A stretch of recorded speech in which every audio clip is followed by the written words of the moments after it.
মেয়েকে বৌমা করবেন, যে মেয়ের মধ্যে কমসে কম 6টা গুণ পাবেন। কোরআনের দলিল, মুসলিমাতিন, মুমিনাতিন, কানিতাতিন, তাইবাতিন, আবিদাতিন, সাইহাতিন, সাঙ্গিবাতিন ওয়া আবকারা। 28 নম্বর পারার 19 নম্বর পৃষ্ঠার 11 নম্বর লাইন, সূরার নাম সূরা তাহরিমের 5 নম্বর আয়াত। 1 নাম্বার হলো মেয়েটি মুসলমান কিনা খবর নেবেন। 2 নাম্বার হলো মেয়েটি বিশ্বাসী মেয়ে কিনা খবর নেবেন, মুমিনাতিন। 3 নাম্বারটা খুব ইম্পর্টেন্ট, কি? কানিতাতিন, আনুগত্যশীলা মেয়ে কিনা খবর নেবেন। দূর থেকে খবর নিয়ে দেখবেন মেয়েটি ওর বাপ আর মাকে ভক্তি শ্রদ্ধা করে কিনা খবর নেবেন। দূর থেকে খবর নিয়ে সঠিক তথ্য যদি পেয়ে যান মেয়েটি ওর বাপ আর মাকে ভক্তি শ্রদ্ধা করে না, ও যত সুন্দরী মেয়ে হোক আর যত বড় হাজী সাহেবের মেয়ে হোক আর যত শিক্ষিতা মেয়ে হোক, খবরদার ওই মেয়েকে জীবনে কোনোদিন বৌমা করবেন না। ও ওর নিজের বাম্মাকে ভক্তি শ্রদ্ধা করে না, তোমার বাম্মার পাতে সহজে 1 থালা ভাত দিতে চাইবে না। বাস্তব বললাম। বর্তমান সময়ে শুনে নিন, বর্তমান সময়ে বেশিরভাগ মেয়েদের সংসার নষ্ট হয় মেয়ের মায়ের কান ভাঙা নিতে। ঠিক না বেঠিক? বেশিরভাগ মেয়ের সংসার নষ্ট হয় মেয়ের মায়ের কান ভাঙা নিতে। যে মেয়ের মা যত বেশি চালাক, ওই মেয়ের কপালে তত তাড়াতাড়ি তলাক। বাস্তব কথা বললাম, খারাপ সেন্স নেবেন না। এজন্য মেয়ের মায়েদেরকে বলছি, মেয়ে ছেলেরা আছে না ঘুমিয়ে পড়েছ? আমার গাড়ির চাকার হাওয়া না খুললে বাঁচি, রাগ করবেন না, চলুন শোনেন। এই জন্য মেয়ের মায়েদেরকে বলছি, মেয়ের মায়েরা ভালো করে শুনে নিন। আপনি কোনোদিন ছেলের মায়ের সঙ্গে টেক্কা দিতে যাবেন না সহজে। কি জিনিস 10 মাস 10 দিন পেটে ধরেছেন, 2.5 বছর দুধ পান করিয়েছেন, 18 বছর লালন পালন করেছেন, ভালোই বোঝেন কি জিনিস পাঠিয়েছেন। ওই মেয়ের কথা শুনে জামাইয়ের বিরুদ্ধে, বিয়ের বিরুদ্ধে বধূ নির্যাতন কেস করতে যাওয়ার আগে 10 বার ভাববেন। বাস্তবটাই বললাম, চলুন এগিয়ে যাচ্ছি। নারী জাতির শত্রু পৃথিবীতে 2টো। কটা বললাম বাবা? নারী জাতির শত্রু পৃথিবীতে 2টো। 1 নাম্বার হলো সতীন। সতীন হলো নারী জাতির চরম শত্রু। কিরকম শত্রু দেখবেন? মেয়েদের বুদ্ধি দেখুন, মেয়েদের বুদ্ধি। নারী জাতির শত্রু সতীন কিরকম দেখুন, মেয়েদের বুদ্ধি। মেয়ের মা বোনেরা রেগে যাবেন না। স্বামী মরে যায় যাক, স্বামী মরে যায় যাক, সতীন তো বিধবা হলো, ও নিজে যে বিধবা হয়ে গেছে ওর খেয়াল নেই, সতীন বিধবা হয়েছে। রাগ করো না মা। এটা কোন থানা হুজুর? আমডাঙ্গা থানা। দ্বিতীয় শত্রু হলো মেয়েদের, কে জানেন? ননদ। ননদ হলো মেয়েদের চরম শত্রু। এজন্য আপনাদেরকে বলে যাচ্ছি, শুনে নিন। আপনারা যখন বোনকে ছোলা চিনি জামা কাপড় টাকা পয়সা দেবেন, বউকে না যাইনে দেওয়াটাই হলো উত্তম। বউকে না যাইনে দেওয়াটাই হলো উত্তম। গোপনে গোপনে বোনকে দেবেন, এটা উত্তম জিনিস। অনেকে আছে বউ পাগলা বিবির গোলাম, বোনকে একটা শাড়ি দিচ্ছে বউকে জানিয়ে, জানো সোনা এইটা বোনকে দিচ্ছি, ওর কলজে ফেটে যাবে। রাগ করবেন না। আচ্ছা, কেনই বা আপনারা বইয়ের অনুমতি নেবেন না? আপনাদের তো বইয়ের অনুমতি নিতেই হবে, কেন নেবেন? রাগ করবেন না কেউ। আমার বক্তব্য কিন্তু মিচিরি ছুরি। মিচিরি ছুরি বোঝেন? মিচিরি ছুরি, মুখে মিষ্টি মিষ্টি, এসব বাংলা ভাষার ছেলেরা ভালো বুঝবে। মিচিরি ছুরি, মুখে মিষ্টি মিষ্টি মিষ্টি মিষ্টি ওয়াজ হবে, আর অন্তরে ছুরি মারা। জ্ঞানী যারা বোঝে তারা শুধু ইশারা। আপনি কেন বইয়ের অনুমতি নেবেন না? আপনাকে তো বইয়ের অনুমতি নিতেই হবে, কেন নেবেন? দেখি চলুন, বাসর রাতে, ফুলসজ্জার রাতে, গভীর রাতে, বইয়ের ঘরে একা একা যখন ঢুকেছিলেন, মনে মনে কি বলেছিলেন খেয়াল করুন তো দেখি। 50,000 টাকা ইয়াম্মা গাড়ি, 5 ভরি সোনার বিনিময়ে আজ থেকে তোমার বাপের কেনা চাকর গোলাম হইয়া গেলাম।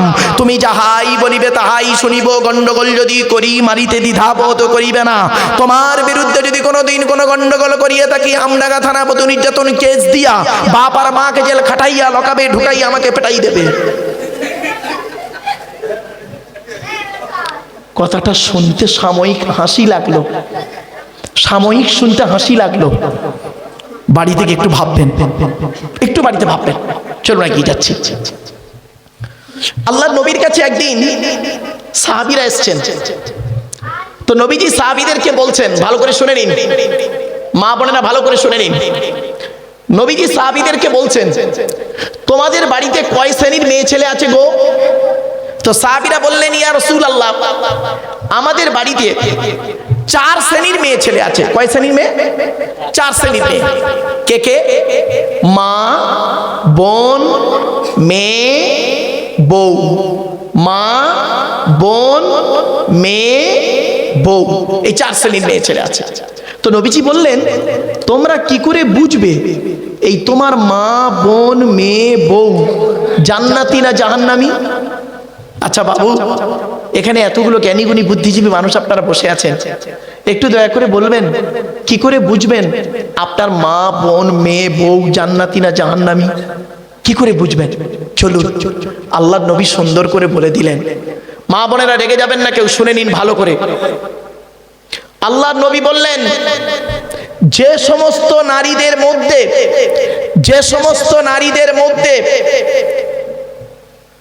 সর্বনিম্ন এই 6টা অভ্যাস থাকবে। কটা কটা?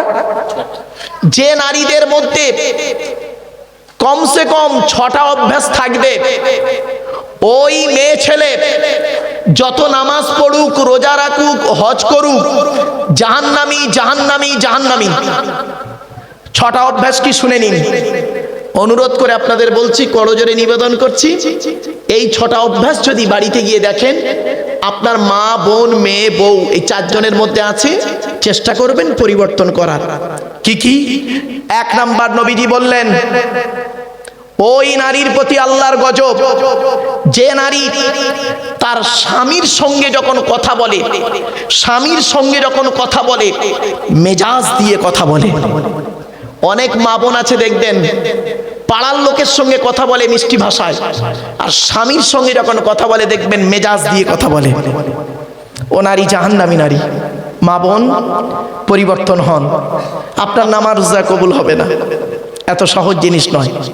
2 নাম্বার, ওই নারীর প্রতি আল্লাহর গজব, যে নারী তার স্বামীকে কি করে, স্বামীর দুর্নাম বদনাম অন্যের কাছে করে বেড়ায়।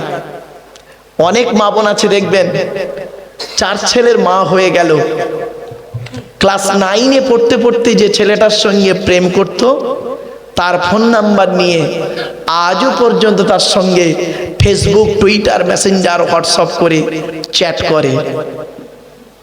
বাস্তবটাই বলে গেলাম। 3 নাম্বার, ওই নারীর প্রতি আল্লাহর গজব পড়বে, যে নারী স্বামী থাকতে অন্য পুরুষের সঙ্গে পরকীয়ায় লিপ্ত হয়।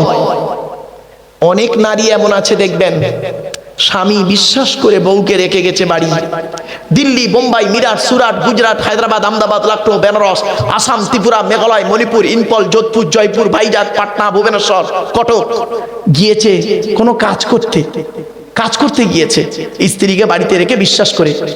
স্ত্রী করছে কি, স্বামীর সঙ্গে ভালো ভালো কথাও বলে আর অন্য পুরুষের সঙ্গে ব্যভিচারে লিপ্ত হয়ে যায়। খবরদার নয় মা বোনরা, সচেতন হন। 4 নাম্বার হলো, ওই নারীর প্রতি আল্লাহর গজব, যে নারী স্বামীর বিছানা ছেড়ে দিয়ে অন্য বিছানায় রাত কাটায়। এই ধরনের মেয়েদের বয়স হলো 40, 45, 50, 55, 60, 65। রাগ করবেন না মা বোনরা, অনেক মেয়ে ছেলে আছে দেখবেন, স্বামী অসুস্থ মানুষ, সুগার রুগী, হার্টের রুগী, প্রেশারের রুগী, স্ট্রোক রুগী, 70 বছর বয়স, কখন মরে কখন বাঁচে তার কোনো খবর রাখে না স্বামীর। ও নারী কি করে জানেন? ছোট ছেলের ঘরে ঘুমায়, খাটে ঘুমায়, নাতিটাকে নিয়ে ঘুমায়, আর তাহাজ্জুদের নামাজ পড়েন উনি, কোরআন তেলাওয়াত করেন। ওর তাহাজ্জুদের নামাজ, কোরআন তেলাওয়াত আল্লাহর দরবারে কবুল হবে না স্বামী যদি কষ্টে পায়। কোথায় আছেন আপনি? 5 নাম্বার হলো ওই নারীর প্রতি আল্লাহর গজব, যে নারী তার স্বামীর পরিবারের সঙ্গে খারাপ আচরণ করে। অনেক মেয়ে ছেলে আছে দেখবেন, স্বামীকে খুব ভালোবাসে, স্বামীকে না খুব ভালোবাসে, স্বামীর বাম্মার দেখতে পারে না, স্বামীর ভাই বোনের দেখতে পারে না, স্বামীর বাপ ভাই দেখতে পারে না। ওর বাপ ভাই এলে দেখতে, ওর বাপ ভাই এলে দেখবেন আদর আপ্যায়ন খুব ভালো হবে, আর স্বামীর বাপ ভাই এলে দেখবেন গুরুত্ব নেই। ও নারী জাহান্নামী নারী। আপনি কোথায় আছেন? চলুন 6 নাম্বার হলো ওই নারীর প্রতি আল্লাহর গজব, যে নারী তার স্বামীকে বলে তোমার সঙ্গে বিয়ে হয়ে আমার জীবন নষ্ট হয়ে গেছে। অনেক মেয়ে ছেলে আছে বলে দেখবেন স্বামীকে, তোমার সঙ্গে বিয়ে হয়ে আমার জীবন নষ্ট হয়ে গেছে, তুমি আমার জীবনে কিছুই দিতে পারোনি, তুমি আমার মতো মেয়ে বলে তুমি বেঁচে গেলে, অন্য কেউ হলে বুঝতে পারতে। আবার অনেকে তার স্বামীকে বলে যে তোমার সঙ্গে বিয়ে হওয়ার আগে আমাকে কত মাস্টার, ডাক্তার, ইঞ্জিনিয়ার, প্রফেসর বিয়ে করতে এসেছিল, আমার বাপ ভাই ভালো বলে তাদের সঙ্গে বিয়ে না দিয়ে তোমার সঙ্গে বিয়ে দিয়ে আমার জীবন নষ্ট করেছে। তাদের সঙ্গে বিয়ে কি করে দেবে? তুই তো 9 ক্লাস কম মাধ্যমিক পাস। কি বললাম? হ্যাঁ, 9 ক্লাস কম মাধ্যমিক পাস, মানে 1 পাস। তা ডাক্তার তোর বিয়ে করবে? খারাপ সেন্স নেবেন না। চল, এই জন্য অনুরোধ করে মা বোনদের বলে যাচ্ছি, ছোট্ট একটা উদাহরণ দিচ্ছি। আল্লাহর নবীর, আচ্ছা এখানে যারা মেয়েদের বিবাহ দিয়েছেন তারা শ্বশুর হয়েছেন, ঠিক না? ঠিক বাবা, একটু কথা বলুন না আমার সঙ্গে। যারা মেয়ের বিয়ে দিয়েছেন তারা কি হয়েছেন? শ্বশুর হয়েছেন। আর যারা, আচ্ছা, আর নবীজি তার মেয়েকে বিবাহ দিয়েছেন, তিনিও শ্বশুর হয়েছেন, তাই তো নাকি? তাহলে আপনারাও শ্বশুর, মুহাম্মদ সাল্লাল্লাহু আলাইহি ওয়াসাল্লামও শ্বশুর। চলুন দেখি এই 2 শ্বশুরের পার্থক্য কতটুকু দেখি, আসমান আর জমিন পার্থক্য। চলো, আপনি আপনার মেয়েকে যেদিন বিবাহ দিয়েছিলেন কি কি দিয়েছিলেন আর কি বলে শ্বশুর বাড়িতে পাঠিয়েছিলেন? আর নবীজি তার মেয়ে ফাতেমাকে শ্বশুর বাড়িতে যখন পাঠিয়েছিলেন কি কি দিয়েছিলেন আর কি বলে পাঠিয়েছিলেন, দয়া করে একটু শুনে যান। চলো আগে আমাদেরটাই বলি। আপনি আপনার মেয়েকে যখন বিয়ে দিয়েছিলেন মেয়েকে কি দিয়েছেন? খাট, গদি, ড্রেসিং টেবিল, আলমারি, খাটের সঙ্গে 2টো ছোট ছোট মাথার বালিশ, বিশাল বড় একটা ঠ্যাং বালিশ, আচ্ছা, আর দান সাজ ইত্যাদি ইত্যাদি দিয়েছিলেন। আপনি আপনার মেয়েকে যখন শ্বশুর বাড়ি, আচ্ছা, নবীজি কি দিয়েছিলেন? নবীজি দিয়েছিলেন ফাতেমাকে 2টো জামা। কটা? 2টো জামা, একটা খেজুর পাতার চাটাই, একটা পানির কলসি, একটা কম্বল, একটা জাঁতা, একটি মাত্র চামড়ার বালিশ। আপনি কি দিয়েছেন? পার্থক্য করবেন। খালি মুখে বললে হবে না আই লাভ মুহাম্মদ সাল্লাল্লাহু আলাইহি ওয়াসাল্লাম। মুখে বলার নাম ভালোবাসা নয়, মুখে বলে প্র্যাকটিক্যাল করে দেখানোর নাম ভালোবাসা, ঠিক না? ঠিক। সরো মাইন্ড করবেন না। চলুন এগিয়ে যাচ্ছি। এরপরে আসছি নবীজি কি দিয়েছিলেন? এই কটা জিনিস দিয়েছিলেন।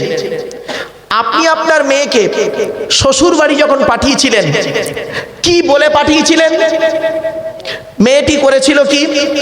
মেয়েটি দেখছিলেন বিয়ের দিনে মেয়েটি করেছে কি? মায়ের গলা জড়িয়ে কেঁদেছে, ভাই বোনের গলা জড়িয়ে কেঁদেছে বরের গাড়িতে ওঠার আগে। সর্বশেষে বাপের গলা জড়িয়ে কাঁদছে মেয়েটি, খুব কান্না কাঁদে, যেহেতু বাপের সঙ্গে মেয়ের একটা অন্তরের সম্পর্ক আর ছেলের সঙ্গে মায়ের একটা অন্তরের সম্পর্ক, এটা আল্লাহর দেয়া নিয়ামত, মনে রাখবেন। এটা ক্রস চিহ্নে ভালোবাসা। বাপেরা দেখবেন মেয়েকে খুব ভালোবাসে, বাপের সঙ্গে মেয়ের একটা অন্তরের সম্পর্ক, আর মায়ের সঙ্গে বা ছেলের একটা অন্তরের সম্পর্ক, এটা ক্রস চিহ্নে ভালোবাসা, আল্লাহর দেয়া নিয়ামত। চলো, তো মেয়েটিও সর্বশেষে বাপের গলা জড়িয়ে কাঁদছে বরের গাড়িতে ওঠার আগে। আপনি তাকে কি বলে সান্ত্বনা দিয়েছেন? রাগ করবেন না কেউ, দেখুন তো এরকম একটা শব্দ বলেছেন কিনা, বাক্য। কাঁদিসনি মা, কাঁদিসনি, কাঁদিসনি, আমরা কাল সকাল সকাল যাচ্ছি। তুমি সকালবেলা গেতে খালি কিলে চলে আসবে, খারাপ সেন্সটা বের না। আর নবীজি তার মেয়ে ফাতেমাকে কি বলেছিলেন চলুন তো দেখি। আমার বলার উদ্দেশ্য হলো ওইটাই। নবীজি কলিজার টুকরা মা ফাতেমা নবীজির কাছে এসে বলছেন, যেদিন শ্বশুর বাড়ি যাচ্ছেন, আব্বা যান, মা তো বেঁচে নেই, আপনি আমার মা, আপনি আমার আব্বা। আব্বা যান, আজ আমি শ্বশুর বাড়ি যাচ্ছি, আপনি আমাকে কিছু উপদেশ দিন। নবীজি একটা কথা বলেছিলেন, আমডাঙ্গার মানুষেরা একটু শুনে নিন, মা বোনেরা একটু শুনে নিন। নবীজি বলেছিলেন, ফাতেমা, ফাতেমা, আলীকে দ্বিতীয়বার ডাকতে যেন না হয়। সুবহানাল্লাহ বলা গেল না? আলীকে দ্বিতীয়বার ডাকতে যেন না হয়, তার মানে কি? এক ডাকে সাড়া দেবে। তো মা ফাতেমা যতদিন বেঁচে ছিলেন হযরত আলী রাদিয়াল্লাহু তাআলা আনহুর এক ডাকে সাড়া দিতেন। একদিনের একটা ছোট্ট ঘটনা 1 মিনিটের মধ্যে বলে দিচ্ছে, শুনে নিন ঘটনাটা কি। বেশি লম্বা চওড়া করবো না, চামের মতো টেনে টেনে সময় ব্যয় করবো না। হযরত আলী রাদিয়াল্লাহু তাআলা আনহু একদিন নবীজির দরবার থেকে বাড়ি ফিরছেন। অনেক রাত হয়ে গেছে, অনেক রাত হয়ে গেছে। রাস্তায় আস্তে আস্তে মনে মনে ভাবছে, ইস, ছি ছি ছি ছি ছি, হেস, এত রাত করে বাড়ি যাচ্ছি, ফাতেমা এবং হাসান হোসাইন বাচ্চাদের কষ্ট দিচ্ছি, ঠিক হচ্ছে না। বাড়ি এসছে, এসে দরজার বালা থাকে না, বালা, বালাটা ধরে আস্তে করে নাড়া দিয়ে বলছে, হালকা আওয়াজে আলী বলছে আস্তে করে, ফাতেমা, ফাতেমা। একবার ডেকেছে, একবার ডেকেছেন ফাতেমা। সঙ্গে সঙ্গে মা ফাতেমা করেছেন কি, লাব্বাইক বলে দরজা খুলে দিয়েছে। তখন হযরত আলী রাদিয়াল্লাহু তাআলা আনহু ফাতেমাকে বলছে, শুনে নিন ফাতেমা, আমার জন্য তোমাকে জেগে বসে থাকতে হবে না। তুমি এক কাজ করবে, কাল থেকে তুমি হাসান হোসাইনকে খাইয়ে তুমিও খেয়ে নেবে, খেয়ে ঘুমিয়ে পড়বে।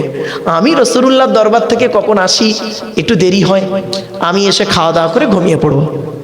মা ফাতেমা সেদিন কি বলেছিলেন শুনে নিন। এই মা বোনেরা শুনে নিন, মা ফাতেমা সেদিন বলেছিলেন, এটা হলো আমার মায়ের স্বভাব, বাপের অর্ডার। মায়ের স্বভাব, বাপের অর্ডার। কি বললো, কি বললো?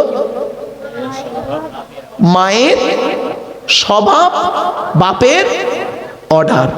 তখন হযরত আলী বলছেন, আচ্ছা মায়ের স্বভাবটা কি একটু খুলে বলো তো।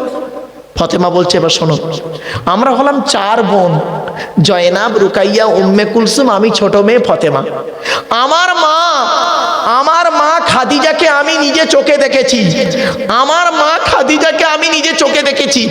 আমার আব্বা, আমার মা আমাদের 4 বোনকে খাইয়ে শুইয়ে দিয়ে আমার মা করেছেন কি, খাদিজা করতেন কি, খাওয়া তো দূরের কথা, ঘুমানো তো দূরের কথা।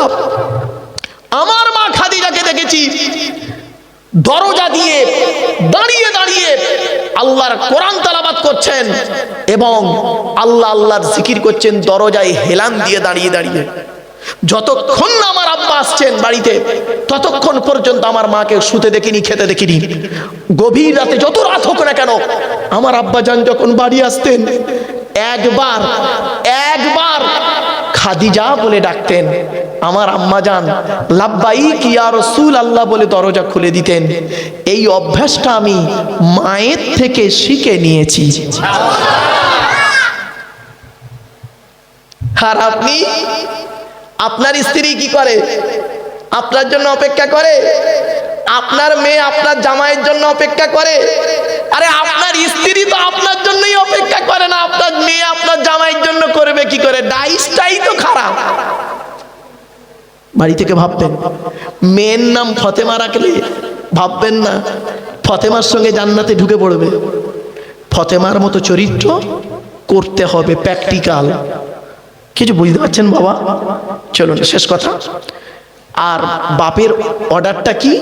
বলছে আমি যেদিন আপনার বাড়িতে এসেছিলাম সেদিন আমার আব্বাজান বলেছিলেন ফতেমা আলীকে দ্বিতীয়বার ডাকতে যেন না হয়, তাই আমি মরণ পর্যন্ত চেষ্টা করে যাব আপনার এক ডাকে সাড়া দিতে।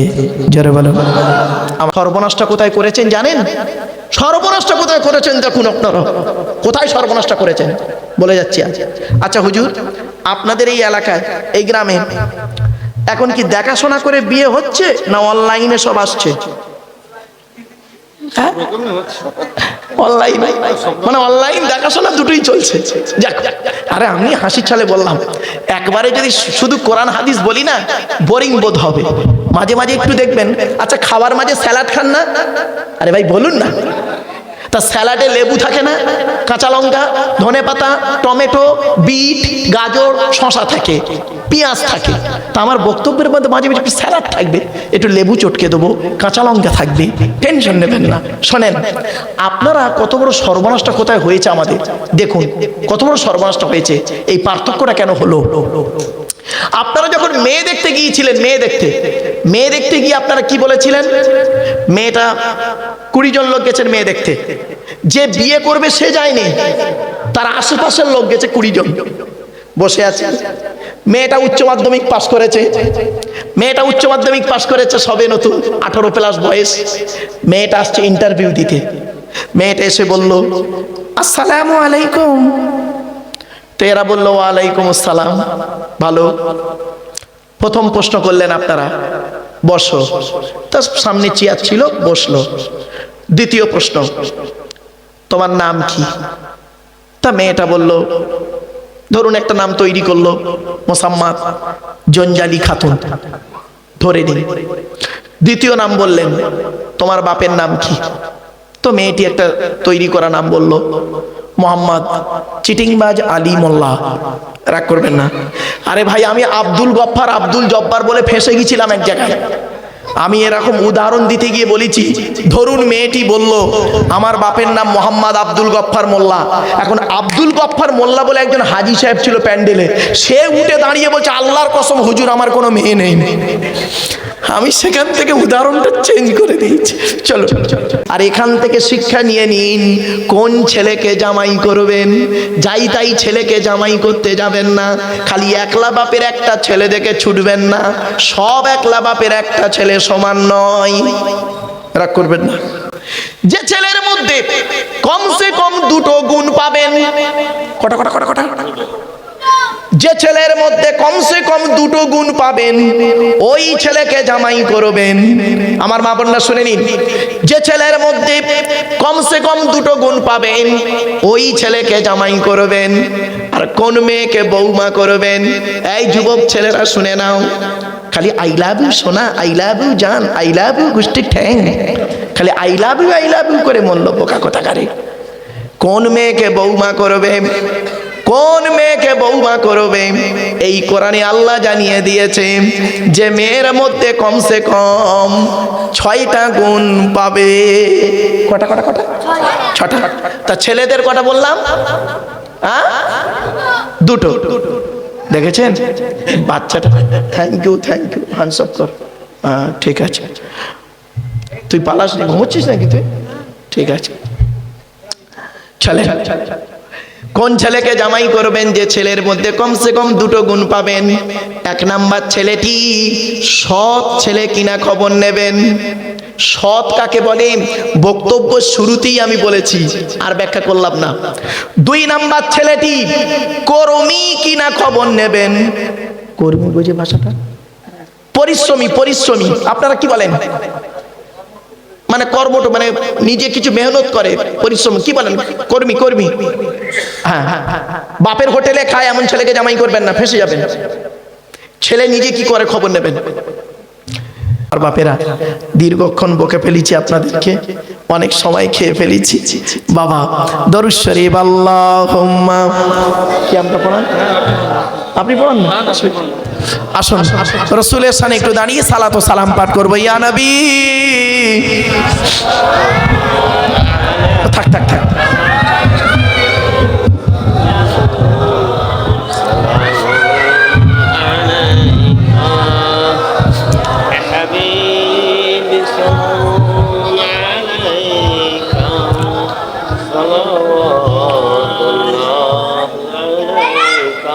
বাপেরা, একটা কথা আপনাদের বলি, এই যে আমরা নবীর শানে দাঁড়িয়ে কিয়ামের সঙ্গে সালাম পাঠ করছি, কিয়াম মানে দাঁড়ানো। কি বললাম বাবা? কিয়াম মানে কি? দাঁড়ানো। কিয়াম মানে মহামারী কিছু নয়। কিয়াম শব্দের অর্থ হলো দাঁড়ানো, ঠিক আছে? আর জলসা শব্দের অর্থ হলো বসা। জলসা মানে বসা, আর কিয়াম মানে দাঁড়ানো। তো নবীর শানে দাঁড়িয়ে কেউ যদি নবীর শানে দাঁড়িয়ে আদবের সঙ্গে যদি সালাম পাঠ করে, বিভিন্ন উলামাদের বিভিন্ন মত। তো আপনাদের কাছে একজন মুজাদ্দিদের নামটা বলি। তিনি হলেন ফুরফুরা। নাম শুনেছেন? ফুরফুরা নাম শুনেছেন? আচ্ছা, তার কবর আছে ওইখানে। তার নাম হলো মুজাদ্দিদুজ্জামান আবু বকর সিদ্দিক রহমাতুল্লাহ আলাইহি। তিনি কে? আল্লাহর নবীর, এই বাচ্চা, এই আল্লাহর নবীর শ্বশুর। আল্লাহর নবীর শ্বশুর অর্থাৎ আম্মাজান আয়েশার আব্বাজান আবু বকর সিদ্দিক রাদিয়াল্লাহু তাআলা আনহুর ছেলের ছেলে ছেলের ছেলে ছেলের ছেলে ফুরফুরার জমিনে শুয়ে আছেন আবু বকর সিদ্দিক রহমাতুল্লাহ আলাইহি। তার মত পথটা বলি। তার মত পথ হলো, তিনি বলছেন মজলিসের ভিতরে যদি কোনো ব্যক্তি আদবের সঙ্গে দাঁড়িয়ে নবীর প্রতি সালাম পাঠ করে, তোমরা তাকে জোর করে বসাইও না। নবীর প্রতি ভালোবাসা যদি দেখাতে গিয়ে যদি দাঁড়ায়, তুমি তাকে জোর করে বসাইও না। আর কেউ যদি বসে পাঠ করে সালাম, তাকে জোর করে দাঁড় করিয়ে ঝগড়া মারামারি করো না। আমি আবু বকর, আমার মতে এই দাঁড়ানোটা, কিয়ামটা ফরজ নয়, ওয়াজিব নয়, সুন্নত নয়, মুস্তাহাব নয়, মুস্তাহসান, ভালো কাজ। এটা নিয়ে তোমরা বিবাদ ঝগড়া করিও না। কত সহজ পন্থা বলুন তো। আমরা এইটাকে নিয়ে কেন মারামারি করব বাপ? আমি অনুরোধ করছি, সালামকে ফরজ মেনে, কিয়ামকে মুস্তাহসান মেনে করছি। দয়াময় আল্লাহ যিনি কি নিয়ামত পাঠালেন, তিনি চিনিল না মক্কাবাসিনী, চিনিল বনের হরিণী। ইয়া নবী সালামুন আলাইকা, ইয়া রাসূল সালামুন আলাইকা, ইয়া হাবিব সালামুন আলাইকা, সালাওয়াতুল্লাহ। ইয়া নবী সালাম লও আমার, ইয়া রাসূল সালাম লও সবার, ইয়া হাবিব সালাম লও এই জলসার আমরা যে নাদান গুনাহগার। ইয়া নবী সালামুন আলাইকা, ইয়া রাসূল সালামুন আলাইকা, ইয়া হাবিব সালামুন আলাইকা, সালাওয়াতুল্লাহ আলাইকা। সকলে বসে যান। ইয়া রব্বি সাল্লি সাল্লিম দাইমান আবাদা আলা নবী খাইর খালকুল্লাহ হামিদ ভেজায় রম্মাই দরুদ ও সালাম দার গুজি দার নবী পার আপনা মোদাম। সকলে বিসমিল্লাহ সহ সূরা ফাতিহা একবার, 3 বার সূরা ইখলাস কুল হুয়াল্লাহ বেজোর সঙ্গে কয়েকবার দরুদ শরীফ পড়ুন। বাড়ির মা বোনেরা সকলে মোনাজাতে শামিল হবেন।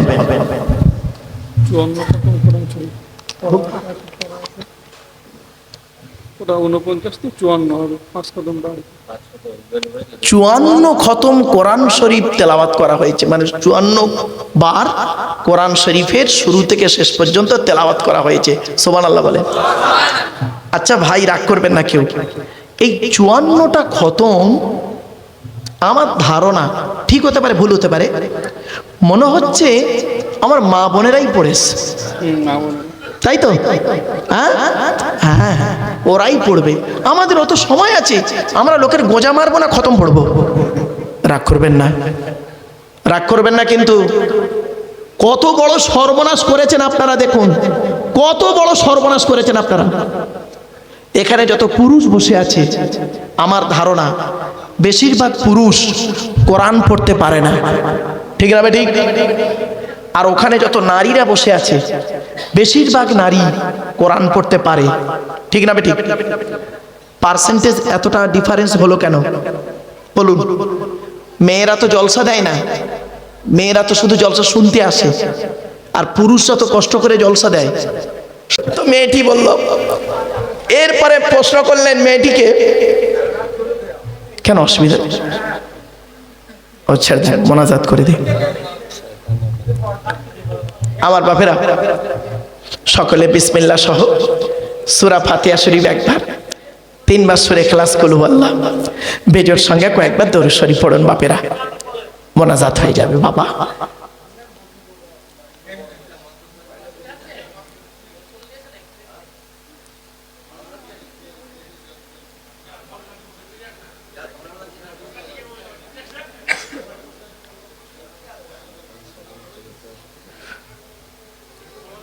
আপনি দোয়া করে দেন।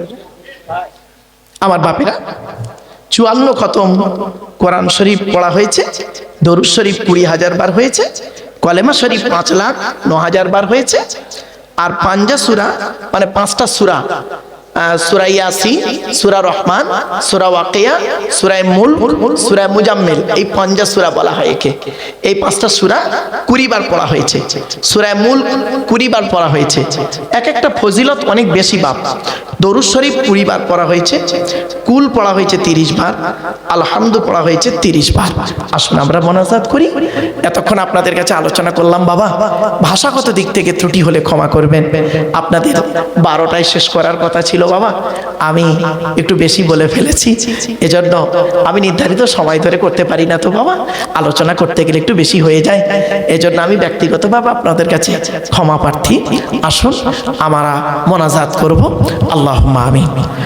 ربنا ظلمنا أنفسنا وإن لم تغفر لنا وترحمنا لنكونن من الخاسرين ربي زدني علما ربي ارحمهما كما ربياني صغيرا রব্বুল আলামিন, সন্ধ্যা থেকে নিয়ে এখন পর্যন্ত যা কিছু আলোচনা হয়েছে মাবুদ, পড়ার মধ্যে, শোনার মধ্যে, বলার মধ্যে যদি কোনো রকমের ত্রুটি হয়ে যায়, গফফার নামের ওসিলা করে মাফ করে দিন। আল্লাহ, আমার মায়েরা, বোনেরা, বাবাজিরা, যুবক ভাইরা কোরআন পড়েছে, কুল পড়েছে, অনেক কিছু পড়েছে আল্লাহ, দরুদ শরীফ পড়েছে আল্লাহ, 5 সূরা পড়েছে আল্লাহ, ত্রুটিগুলি ক্ষমা করে দিন আল্লাহ। সওয়াব দিয়ে থাকেন বাবা আদম থেকে নিয়ে এখন পর্যন্ত যত নবীন, সিদ্দিকিন, শুহাদা, সালিহিন, তাবেঈন, তাবেঈন, আইম্মা, মুস্তাগিদিন, কুল মুসলিমিন আল মুসলিমা, মুমিনিন আল মুমিনা, হুজুরদের আরওয়াহ মুবারকের সবটুকু পৌঁছায় দিন। তামাম আম্বিয়া কেরাম, আউলিয়া কেরাম, উলামা কেরাম, মুহাদ্দিসিন, মুফাসসিরিন, মুহাক্কিকিন, উসুলিন, ফাকিহিন, সকলের আরওয়াহ মুবারকের সবটুকু পৌঁছায় দিন আল্লাহ। ইমামে আযম আবু হানিফা রাহমাতুল্লাহ আলাইহি, ইমাম শাফিঈ রাহমাতুল্লাহ আলাইহি, ইমাম মালিক রাহমাতুল্লাহ আলাইহি, ইমাম আহমদ বিন হাম্বল রাহমাতুল্লাহ আলাইহি, সকলের আরওয়াহ মুবারকের সবটুকু পৌঁছায় দিন। ইমাম বুখারী, মুসলিম, আবু দাউদ, নাসাঈ, তিরমিজি, ইবনে মাজাহ, মুস্তাদরিক হাকিম, বাইহাকি, দারিকুতনি, মুওয়াত্তা, ইমাম মালিক, সুফিয়ান ইবনে ওয়াইনা, ইয়াহইয়া ইবনে মুঈন, আব্দুল্লাহ ইবনে মুবারক থেকে শুরু করে সকলের আরওয়াহ মুবারকের সবটুকু পৌঁছায় দিন। ইমামে আল্লাহ 4 তরিকার ইমাম বড় পীর আব্দুল কাদের জিলানী রহমাতুল্লাহ আলাইহি, খাজা মুঈনুদ্দিন চিশতি আজমিরি রহমাতুল্লাহ আলাইহি, বাহাউদ্দিন নকশবন্দি রহমাতুল্লাহ আলাইহি, মুজাদ্দিদ আল ফিসানি রহমাতুল্লাহ আলাইহি, আল্লাহ হাজী ইমদাদুল্লাহ মুহাজির মাক্কি রহমাতুল্লাহ আলাইহি থেকে শুরু করে শাহ ওলিউল্লাহ মুহাদ্দিস দেহলেভি থেকে শুরু করে আল্লাহ জাকারিয়া রহমাতুল্লাহ আলাইহি পর্যন্ত সকলের আরওয়াহ মোবারকের সবটুকু পৌঁছায় দিন রব্বুল আলামিন। সৈয়দ আহমেদ বেরেলভি রহমাতুল্লাহ আলাইহি শুরু করে আলা হযরত পর্যন্ত সকলের আরওয়াহ মোবারকের সবটুকু পৌঁছায় দিন। ফুরফুরা শরীফ মুজাদ্দিদুজ জামান দাদা হুজুর পীর কিবলা রহমাতুল্লাহ আলাইহি, বড় হুজুর মেরে হুজুর সেজে হুজুর নবাব হুজুর ছোট হুজুর হোসেন বুখারী রহমাতুল্লাহ হিদায়াতুল্লাহ চা শহীদান সুফি আব্দুল মুমিন আল্লামা রুহুল আমিন রহমাতুল্লাহ আলাইহি, পীর গোরাজাদ আব্বাসী রহমাতুল্লাহ আলাইহি সকলের আরওয়াহ মোবারকের সবটুকু পৌঁছায় দেন রব্বুল আলামিন। আমরা যারা হাত তুলেছি আমাদের বাপ মা ভাই বোন দাদা দাদি নানা নানি খালা কালু ফুপা ফুপু মামা মামি শ্বশুর শাশুড়ি যারা কবরস্থ হয়ে আছে সকলের গোরাজাবকে মাফ করে দিন আল্লাহ। যারা পৃথিবীতে জীবিত আছে তাদের সেবা করার তৌফিক দান করুন আল্লাহ। আমাদের সকলের ঋণ থেকে মুক্তি করে দিন, কন্যাদায়কে দূর করে দিন, সুপাত্র মিলিয়ে দিন, চাষাবাদ রুজি রোজগার ব্যবসা বাণিজ্যে কাজ কারবারে বরকত দান করুন, হালালকে গ্রহণ করা হারামকে বর্জন করা তৌফিক দান করুন, কাফেরদের মোকাবেলা ইসলামকে জয়ী করে দিন। ভাই ভাইয়ের মহব্বত, স্বামী স্ত্রীর মহব্বত, বাপ বেটার মহব্বত, পাড়া প্রতিবেশীর মহব্বত, ভক্তি শ্রদ্ধা সম্মান বজায় রাখা তৌফিক দান করুন আল্লাহ। আল্লাহ আমি অধম গুনাহগার, আমার সঙ্গে কত আলেম হাফেজ হাজি গাজী জ্ঞানী গুণী বুদ্ধিজীবী মানুষেরা, বাবাজিরা, যুবক ভাইরা, স্নেহের কচি কচি বাচ্চারা, মা বোনেরা হাত তুলেছে আল্লাহ। যার হাতকে ভালোবাসেন তার হাতের ওসিলা করে আমাদের দোয়াকে কবুল করে দিন আল্লাহ। আমাদের প্রত্যেককে নামাজি মুত্তাকি বান্দা বানায় দিন। রমজান মাসে রোজা রাখা তৌফিক দান করুন আল্লাহ। এই জলসার সভাপতি, সেক্রেটারি, ক্যাশিয়ার কমিটি, বক্তা, শ্রোতা, হালাল মাল থেকে তাবারুক আল্লাহ আপনি কবুল করে দিন আল্লাহ। মসজিদের সভাপতি, সেক্রেটারি, ক্যাশিয়ার কমিটি, ইমাম, মুয়াজ্জিন, মুক্তাদি, মুসল্লি সুসম্পর্ক বজায় রাখা তৌফিক দান করুন আল্লাহ। আল্লাহ আমরা যেটা উদ্দেশ্য নিয়ে হাত তুলেছি সকলের মনের কামনা বাসনা মনে মনে আল্লাহর কাছে চান।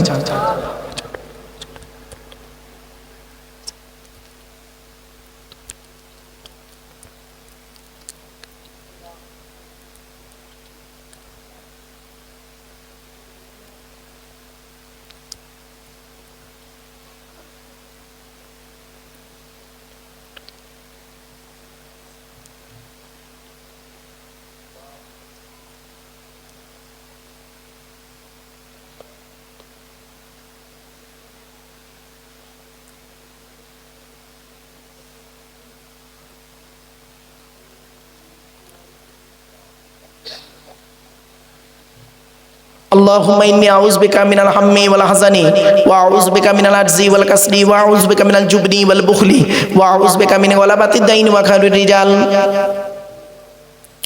اللهم احفظنا من كل بلاء الدنيا وعذاب الآخرة اللهم وفقنا لا تحب العمل التي ترضاها ووفقنا على اتباع حبيبك سيد المرسلين ووفقنا على صيام شهر رمضان المبارك وصلاة التراويح مع تلاوة القرآن আল্লাহ ঋণ মুক্ত, সুদ মুক্ত, জেনা মুক্ত, শিরিক মুক্ত, পাপ মুক্ত জীবন যাপন করার তৌফিক দান করুন। সুবহানা রাব্বিকা রাব্বিল ইজ্জাতি আম্মা ইয়াসিফুন ওয়া সালামুন আলাল মুরসালিন ওয়ালহামদুলিল্লাহি রাব্বিল আলামিন ওয়া জাআল আখিরা কালামিনা ইনদাল মাউতি লা ইলাহা ইল্লাল্লাহ লা ইলাহা ইল্লাল্লাহ লা ইলাহা ইল্লাল্লাহ মুহাম্মাদুর রাসূলুল্লাহ। আসসালামু আলাইকুম।